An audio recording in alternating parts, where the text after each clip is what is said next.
ஒரு பெண்ணுக்கு எப்பவுமே மனசுல ஒரு தைரியம் இருக்கணும் அப்படின்னா, பொருளாதார ரீதியாக அவள் நான் ஆரோக்கியமாக இருக்கிறேன் அப்படிங்கிற ஒரு எண்ணம் அவளுக்கு இருக்கணும். அந்த காலத்துல ஒரு பெண் தன்னுடைய கழுத்துல பார்த்தீங்கன்னா, கொஞ்சமா காசு கிடைச்சா கூட உடனே போய் 2 காச வாங்கிட்டு வந்து தாலியில கோர்த்து வச்சுக்குவாங்க.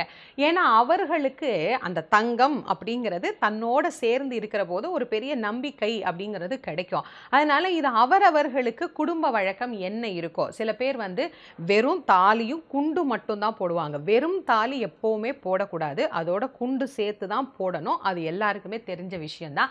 அதுக்கப்புறம் நீங்க ஞான கொழா சேர்க்கிறது, காசு சேர்க்கிறது, அதுக்கப்புறமா வந்து வாழைக்காய் சீப்பு சேர்க்கிறது, வில்வ இலை சேர்க்கிறது, அன்னாசி பழம் சேர்க்கிறது, எதுவாக இருந்தாலும் உங்களுக்கு எது சௌகரியமாக இருக்கோ, உங்க வீட்டு பெரியவங்கள கேட்டுக்கிட்டு ஏன்னா சில பேர் ஒத்தப்படையில வரணும்பாங்க. சில பேர் வந்து இல்ல நமக்கு 21 தான் உருப்படி போடணும். அதுக்கு மேல போடக்கூடாது அப்படின்னு சில கணக்கு வச்சிருப்பாங்க.